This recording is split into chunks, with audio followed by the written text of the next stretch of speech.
तो आज के लेक्चर में बेटा हम क्लैमाइडोमोनाज, यूलोथ्रिक्स और स्पाइरोगाइरा का कंपैरेटिव चार्ट स्टडी करेंगे। एक एक करके हम तीनों को स्टडी करने वाले हैं। सबसे पहले हम बात करेंगे क्लैमाइडोमोनाज की। तो ये आपको डायग्राम ध्यान से दिखाई दे रहा होगा। सबसे पहले सारे पॉइंट हम क्लैमाइडोमोनाज के करने वाले हैं, ध्यान से देखना। क्लैमाइडोमोनाज जो है वो एक टाइप का यूनिसेल्युलर एल्गी है बेटा। क्या है? Unicellular algae. ठीक है, मोटाइल एल्गी है क्योंकि इसके अंदर फ्लैजिला प्रेजेंट होते हैं। इसका डायग्राम मैं आपको दिखा रही हूं। ये एक यूनिसेल्युलर एल्गी है। इसके अंदर बेटा ये आपका कप शेप्ड क्लोरोप्लास्ट प्रेजेंट है। इस कप शेप्ड क्लोरोप्लास्ट में ये आपका आई स्पॉट प्रेजेंट है जो कि फोटो रिसेप्शन का काम करता है। ये पायरिनोइड्स हैं जो कि स्टोरेज बॉडी है। ये इसके दो फ्लैजिला है, दो बाइफ्लैजिलेटेड होते हैं। फ्लैजिला जहां से अराइज हो रहे हैं ये है ब्लिफेरोप्लास्ट। इसके 90 डिग्री एंगल पे आपको मिलेगा कॉन्ट्रैक्टाइल वैक्यूल। ठीक है बेटा, कॉन्ट्रैक्टाइल वैक्यूल के नीचे आपको दिखाई देगा सेंट्रोसोम। एक एक पार्ट का हम आगे फंक्शन पर डिस्कस करेंगे। ये है आपका न्यूक्लियस। न्यूक्लियस के चारों तरफ आपको सिंपल वैक्यूल दिखाई देंगे और वॉल्यूटीन ग्रैन्यूल्स, जो आपके वॉल्यूटीन ग्रैन्यूल्स होते हैं, इंक्लूजन बॉडीज, वो भी आपको दिखाई देते हैं। ठीक है, तो ये चीज ध्यान रखना। हमने क्या क्या बताया, दोबारा से मैं रिपीट कर देती हूँ। ये एक यूनिसेल्युलर मोटाइल एल्गी है जो कि बाइफ्लैजिलेटेड होता है। दो फ्लैजिला इसके केस में प्रेजेंट होते हैं। फ्लैजिला जिस पॉइंट से अराइज हो रहे हैं वहां पे एक ग्रैन्यूल है और उस ग्रैन्यूल को हम कहते हैं ब्लिफेरोप्लास्ट। ठीक है, यहाँ पे कुछ थ्रेड लाइक स्ट्रक्चर होती हैं जो दोनों ब्लिफेरोप्लास्ट को आपस में कनेक्ट करते हैं। एक जो यहाँ पे प्रेजेंट होती हैं, दो थ्रेड लाइक स्ट्रक्चर होती हैं जो ब्लिफेरोप्लास्ट को कॉन्ट्रैक्टाइल वैक्यूल से कनेक्ट करती हैं। तो ये हम आगे डिस्कस करेंगे। आगे देखो, इसका जो न्यूरोमोटर अपरेटस होता है, एक एक पार्ट हम आगे डिस्कस करने वाले हैं, ध्यान से देखना। इसका जो न्यूरोमोटर अपरेटस होता है, कई बार एग्जामिनर पूछ लेता है कि इसमें क्या क्या पार्ट इंक्लूडेड है। तो इसमें इंक्लूडेड है ब्लिफेरोप्लास्ट, पैराडेस्मोस, कॉन्ट्रैक्टाइल वैक्यूल, राइजोप्लास्ट एंड सेंट्रोसोम। ध्यान से देखना, न्यूरोमोटर अपरेटस का पार्ट कौन कौन है? ब्लिफेरोप्लास्ट, पैराडेस्मोस, कॉन्ट्रैक्टाइल वैक्यूल, राइजोप्लास्ट एंड सेंट्रोसोम। ये जो पूरा का पूरा न्यूरोमोटर अपरेटस है, इसका फंक्शन क्या है? It is responsible for movement of Chlamydomonas cell. जो क्लैमाइडोमोनाज फ्लैजिला की हेल्प से मूवमेंट करता है, तो इस मूवमेंट में सारी चीजें मिलकर के कोऑर्डिनेशन में काम करती है। कौन कौन सी है? ब्लिफेरोप्लास्ट तो हमने बता ही दिया, जहां से फ्लैजिला अराइज होते हैं। पैराडेस्मोस, कॉन्ट्रैक्टाइल वैक्यूल, राइजोप्लास्ट एंड सेंट्रोसोम। अब ये पैराडेस्मोस और राइजोप्लास्ट क्या होते हैं ये मैं आपको बता देती हूँ, ध्यान से देखना। राइजोप्लास्ट जो है, they are thread like structure which connect contractile vacuole and centrosome. ये कॉन्ट्रैक्टाइल वैक्यूल को सेंट्रोसोम से कनेक्ट करती हैं बेटा। ये कुछ थ्रेड लाइक स्ट्रक्चर्स हैं जो कॉन्ट्रैक्टाइल वैक्यूल को सेंट्रोसोम से कनेक्ट करती हैं। वहां पे मैंने बोला था ब्लिफेरोप्लास्ट और कॉन्ट्रैक्टाइल वैक्यूल, नहीं बेटा, कॉन्ट्रैक्टाइल वैक्यूल और सेंट्रोसोम को कनेक्ट करती हैं। दूसरा है पैराडेस्मोस। पैराडेस्मोस क्या है? थ्रेड लाइक स्ट्रक्चर्स हैं विच कनेक्टेड टू ब्लिफेरोप्लास्ट, जो ब्लिफेरोप्लास्ट से कनेक्टेड होते हैं। दोबारा से सुनना, दो थ्रेड लाइक स्ट्रक्चर हैं। एक तो है पैराडेस्मोस। पैराडेस्मोस जो है वो तो ब्लिफेरोप्लास्ट से कनेक्टेड होती है, और दूसरी होती है राइजोप्लास्ट। राइजोप्लास्ट क्या करती है? कॉन्ट्रैक्टाइल वैक्यूल को सेंट्रोसोम से कनेक्ट करती है। ध्यान देना, दो थ्रेड लाइक स्ट्रक्चर है। पैराडेस्मोस तो ब्लिफेरोप्लास्ट से अराइज होती है, ठीक है। राइजोप्लास्ट कॉन्ट्रैक्टाइल वैक्यूल को सेंट्रोसोम से कनेक्ट करती है। ध्यान देना बेटा, ये इंपॉर्टेंट है, ठीक है। कॉन्ट्रैक्टाइल वैक्यूल को किससे कनेक्ट करती है? सेंट्रोसोम से कनेक्ट करती है। तो ये चीजें अब आपको क्लियर होगी होंगी। क्या क्या बताया मैंने? न्यूरोमोटर अपरेटस में ब्लिफेरोप्लास्ट है। अपना हाथ रखो ने। तो न्यूरोमोटर अपरेटस में ब्लिफेरोप्लास्ट है, ये हमने कह दिया वो ग्रेन्यूल है जिससे आपके फ्लैजिला अराइज होते हैं। पैराडेस्मोस हम डिस्कस कर चुके हैं, राइजोप्लास्ट हम डिस्कस कर चुके हैं, और इनको कनेक्ट करने वाले क्या है, कंट्रक्टाइल वैक्यूल और सेंट्रोसोम। ये आपस में कनेक्टेड होते हैं किसके थ्रू, आपका हमने डिस्कस किया था अभी किसके थ्रू बेटा, राइजोप्लास्ट के थ्रू। राइजोप्लास्ट कॉन्ट्रैक्टाइल वैक्यूल को सेंट्रोसोम से कनेक्ट करता है। तो ये सारी चीजें मिलकर के ये आपका सेंट्रोसोम हो गया, ये कॉन्ट्रैक्टाइल वैक्यूल हो गए, इनके बीच में जो थ्रेड है ये ब्लिफेरोप्लास्ट है, इनसे थ्रेड जो अराइज हो रही है वो कहलाएंगी आपकी पैराडेस्मोस। तो ये सारी चीजें मिलकर के क्लैमाइडोमोनाज की मूवमेंट में हेल्प करती हैं। किसमें हेल्प करती हैं, मूवमेंट। अब हम आते हैं बाकी फीचर क्लैमाइडोमोनाज की। तो ध्यान देना, Chlamydomonas exhibit complete evolution of sexual reproduction. ध्यान देना, यूलोथ्रिक्स में भी सेक्सुअल रिप्रोडक्शन को शो करता है, लेकिन वहां पर सिर्फ ऑरिजिन को एग्जिबिट करता है। वो सिर्फ ऑरिजिन को दिखाता है कि सेक्सुअल रिप्रोडक्शन का ऑरिजिन कहां से हुआ है। ये कंप्लीट एवोल्यूशन दिखा रहा है सेक्सुअल रिप्रोडक्शन का। Chlamydomonas exhibit complete evolution of sexual reproduction, या हम ये कह सकते हैं at best explain the evolution of sexual reproduction. Sexual reproduction के एवोल्यूशन को बेटरली एक्सप्लेन करते हैं। ठीक है, इसके बाकी के पॉइंट हम देख लेते हैं। ये एक यूनिसेल्युलर मोटाइल ग्रीन एल्गी है, ये हम पहले ही पढ़ चुके हैं। हैबिटेट की अगर हम बात करें तो ये फ्रेश वाटर और मैराइन वाटर दोनों में मिलता है। खास करके ये पॉइंट इसका इंपॉर्टेंट है, it is commonly found in ammonium salt rich water. Chlamydomonas कैसे वाटर में कॉमनली मिलता है बेटा, ऐसा वाटर जो अमोनियम सॉल्ट में रिच होता है। किस में रिच होता है, अमोनियम सॉल्ट में रिच होता है। ठीक है, तो ये चीज ध्यान रखना, ये चीज इंपॉर्टेंट है। आपको ये ऐसे हैबिटेट में मिलेगा जो वाटर कॉमनली अमोनियम सॉल्ट में रिच होता है, वहां पे कॉमनली पाया जाता है। सेल वॉल की अगर हम बात करें तो इसकी सेल वॉल कंपोज होती है हाइड्रोक्सी प्रोलीन की।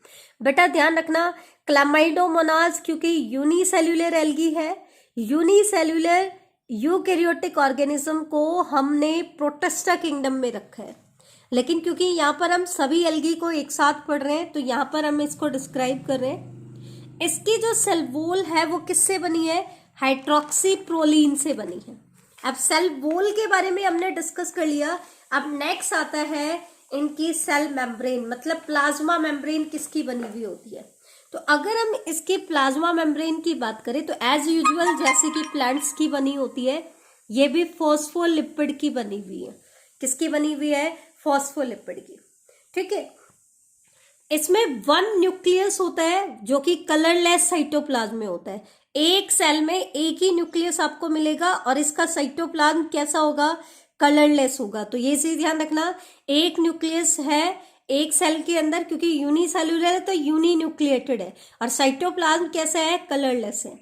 लेकिन कॉन्ट्रैक्टाइल वैक्यूल जैसा कि हमने देखा था, दो कॉन्ट्रैक्टाइल वैक्यूल प्रेजेंट होंगे और वो flagella at the base of flagella के बेस पर लोकेटेड होंगे at right angle to them, उनसे राइट एंगल पे होंगे। ये चीज ध्यान रखना।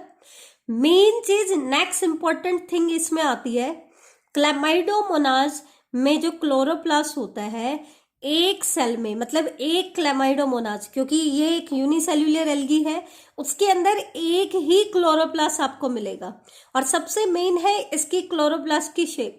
तो क्लैमाइडोमोनाज में जो क्लोरोप्लास्ट होता है वो कप शेप्ड होता है। मोस्ट कॉमनली आस्क्ड क्वेश्चन है क्लोरोप्लास्ट की शेप, कप शेप्ड क्लोरोप्लास्ट होता है, या फिर इसको हम बेसिन शेप्ड भी बोल सकते हैं।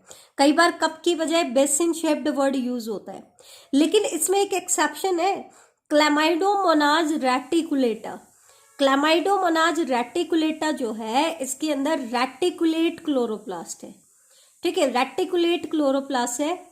कुछ फॉर्म्स में ये स्टीलेट मतलब स्टार शेप्ड या डिस्क शेप का भी हो सकता है।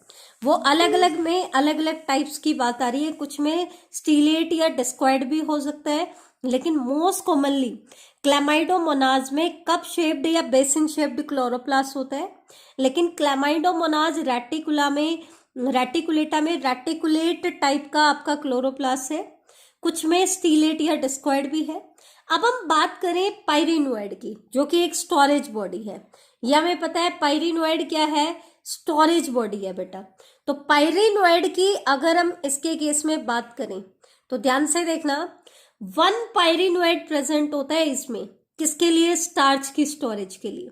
मोस्टली पायरिनोइड हमें पता है प्रोटीन का कोर होता है और उसके अराउंड स्टार्च की डिपोजिशन होती है। तो स्टार्च की स्टोरेज के लिए मेनली इनके अंदर एक ही पायरिनोइड होता है। लेकिन क्लैमाइडोमोनाज डी बरिएना, यहां पे फिर से एक्सेप्शन आ रही है। क्लैमाइडोमोनाज डी बरिएना में 2 पायरिनोइड प्रेजेंट होते हैं। क्लैमाइडोमोनाज जिजांटिया में सेवरल पायरिनोइड्स होते हैं। और क्लैमाइडोमोनाज रेटिकुलेटा में कोई भी पायरिनोइड प्रेजेंट नहीं होता है। ध्यान देना, ये एक्सेप्शनल केसेस आते हैं। नॉर्मली एक क्लैमाइडोमोनाज में एक ही पायरिनोइड प्रेजेंट होता है। लेकिन बेटा क्लैमाइडोमोनाज डी बरिएना, इसमें 2 पायरिनोइड है।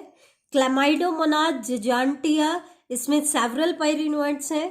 क्लैमाइडोमोनाज रेटिकुलेटा, इसमें कोई पायरिनोइड नहीं। रिप्रोडक्शन की अगर हम बात करें तो क्लैमाइडोमोनाज में 2 मोड में आपको मिलेंगे रिप्रोडक्शन के, या तो एसेक्सुअल रिप्रोडक्शन या सेक्सुअल। सेक्सुअल रिप्रोडक्शन में इनमें तीनों मोड आपको देखने को मिलेंगे, आइसोगैमस, अनआइसोगैमस एंड ऊगैमस। ठीक है, अब हम इसमें बात कर लेते हैं। एक हमने स्ट्रक्चर पढ़ी थी न्यूक्लियस के चारों तरफ, एक तो सिंपल वैक्यूल थे और वॉलिटीन ग्रैन्यूल्स थे। तो वॉलिटीन ग्रैन्यूल्स हमने मोनारा किंगडम में पढ़ा था कि ये इंक्लूजन बॉडीज है। ठीक है, तो ये जो वॉलिटीन ग्रैन्यूल्स हैं ये फॉस्फेट पार्टिकल्स है। कैसे पार्टिकल है, फॉस्फेट पार्टिकल। और इनके केस में they are involve with formation of chromosome, chromosome की फॉर्मेशन में इन्वॉल्व होते हैं। ध्यान रखना, they are phosphate particle, phosphate की स्टोरेज होती है, इनमें फॉस्फेट पार्टिकल है और ये क्रोमोसोम की फॉर्मेशन में इन्वॉल्व होते हैं। ठीक है, एक हमने स्ट्रक्चर पढ़ी आई स्पॉट।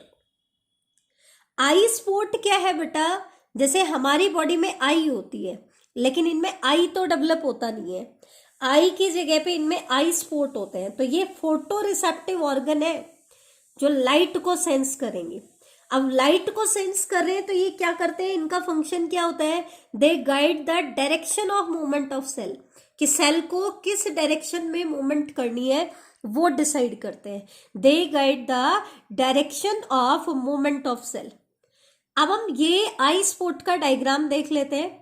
ये तो एक लेयर होती है पिगमेंटोसा की और ये एक बाई कन्वेक्स लेंस होता है। ध्यान देना, क्लैमाइडोमोनाज में जो फोटोसेंसिटिव ऑर्गन होता है आई स्पॉट, उसमें लेंस कैसा होता है, बाई कन्वेक्स लेंस। और उसके नीचे आपको ये पिगमेंटोसा की लेयर आपको देखने को मिलेगी। फ्लैजिला की अगर हम बात करें तो इसमें 2 फ्लैजिला प्रेजेंट होते हैं, इक्वल साइज के होते हैं, एक्रोनिमैटिक टाइप के होते हैं। एक्रोनिमैटिक टाइप का मतलब होता है विपलेस। विपलेस मतलब बेटा उसके ऊपर आपके मेस्सिगोनीम्स जो स्मॉल हेयर लाइक स्ट्रक्चर्स है वो प्रेजेंट नहीं होते हैं। और फ्लैजिला कहाँ लोकेटेड होते हैं, एंटीरियर एंड था इसका, क्या था, एंटीरियर एंड। ध्यान देना, क्लैमाइडोमोनाज में फ्लैजिला कहाँ लोकेटेड है, एंटीरियर एंड पे, और एक्रोनिमैटिक टाइप के।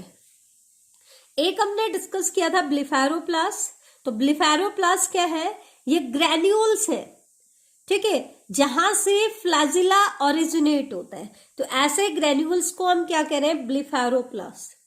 अब एक बार टाइप्स ऑफ फ्लैजिला बता देती हूँ। हालांकि क्लैमाइडोमोनाज में एक्रोनिमैटिक टाइप के फ्लैजिला होते हैं, लेकिन एक्चुअल में देखा जाए तो 2 टाइप के फ्लैजिला होते हैं। एक होता है एक्रोनिमैटिक और एक होता है पेंटोनिमैटिक। एक्रोनिमैटिक फ्लैजिला का मतलब है विपलेस टाइप, जो स्मूथ फ्लैजिला है, जिसके ऊपर कोई हेयर लाइक आउटग्रोथ नहीं है, कोई मेस्सिगोनीम नहीं है, क्योंकि इन हेयर लाइक आउटग्रोथ को हम क्या कहते हैं, मेस्सिगोनीम। जबकि पेंटोनिमैटिक जो फ्लैजिला होते हैं उन्हीं को टिंसल शेप्ड फ्लैजिला भी कहा गया है। जैसे हमने जूस 4 में पढ़ा था, एक फ्लैजिला तो टिंसल शेप था, एक विपलेस था। तो टिंसल शेप वाले पे क्या प्रेजेंट है, स्मॉल हेयर लाइक प्रोजेक्शन, जिनको हम कहते हैं मेस्सिगोनीम्स। क्या कहते हैं, मेस्सिगोनीम्स। तो ये था क्लैमाइडोमोनाज के बारे में। अब मैं मेन पॉइंट तुम्हें दोबारा से बता देती हूँ ताकि आपका रिवीजन हो जाए। जो मेन पॉइंट है, एक तो आप ये चीज ध्यान रखना बेटा कि ये आपका यूनिसेल्युलर एल्गी है जिसके अंदर 2 फ्लैजिला है। फ्लैजिला इसके एंटीरियर एंड पे लोकेटेड है और विपलेस टाइप है। कैसे है? विपलेस, एक्रोनिमेटिक टाइप के फ्लैजिला है। फ्लैजिला जिस पॉइंट से ओरिजिनेट हो रहे हैं वो पॉइंट कहलाता है ब्लीफेरोप्लास्ट, और ब्लीफेरोप्लास्ट से कुछ हेयर लाइक आउटग्रोथ अराइज होती है विच आर कॉल्ड पैराडेस्मोस, जिनको हम क्या कहते हैं? पैराडेस्मोस कहते हैं। फ्लैजिला के बेस के 90 डिग्री एंगल पे आपको 2 कॉन्ट्रेक्टाइल वैक्यूल देखने को मिलेंगे। ठीक है, कॉन्ट्रेक्टाइल वैक्यूल से जस्ट नीचे आपको सेंट्रोसोम दिखाई दे रहा होगा। कॉन्ट्रेक्टाइल वैक्यूल को सेंट्रोसोम से कौन कनेक्ट करता है? कुछ हेयर लाइक प्रोजेक्शंस जिनको हम कहते हैं राइजोप्लास्ट। क्या कहते हैं बेटा? राइजोप्लास्ट। नीचे आपको एक बड़ा सा कप शेप्ड क्लोरोप्लास्ट देखने को मिलेगा, इसी को हम बेसिन शेप्ड भी कहते हैं। ये इसका सबसे इंपॉर्टेंट पॉइंट है, ध्यान देना। क्लैमाइडोमोनाज में जो क्लोरोप्लास्ट होता है वो कैसा होता है? कप शेप्ड होता है। ठीक है, इस कप शेप्ड क्लोरोप्लास्ट में आपको स्टोरेज बॉडी, स्टार्च की स्टोरेज के लिए पायरिनोइड मिलता है। जनरली एक सेल में एक ही पायरिनोइड होता है। यहाँ पे आपको आई स्पॉट दिखाई दे रहा होगा। आई स्पॉट किस लिए होता है बेटा? आई स्पॉट होता है फोटो रिसेप्शन के लिए। ठीक है, इनके अंदर पिगमेंटोसा लेयर होती है और बाई कन्वेक्स लेंस होता है। ये है इसका न्यूक्लियस, और न्यूक्लियस के अराउंड आपको ऐसा डिस्ट्रीब्यूटेड दिखाई दे रहे हैं वैक्यूल्स एंड वॉलिटीन ग्रैन्यूल्स। वॉलिटीन ग्रैन्यूल्स हमने कहा था फॉस्फेट ग्रैन्यूल्स है। ठीक है, क्रोमोसोम की फॉर्मेशन में इन्वॉल्व होते हैं, तो ये चीज ध्यान रखना। एक हमने कहा न्यूरोमोटर अपरेटस होता है इसमें, तो इस न्यूरोमोटर अपरेटस को कौन कौन बनाता है? ब्लीफेरोप्लास्ट। फिर इससे जो पैराडेस्मोस अराइज होता है, कॉन्ट्रेक्टाइल वैक्यूल, सेंट्रोसोम, और इनको कनेक्ट करने वाले जो फाइबर्स हैं दैट इज राइजोप्लास्ट। ये सारे मिलकर के कहलाते हैं न्यूरोमोटर अपरेटस, और ये इसकी हेल्प करेंगे मूवमेंट में।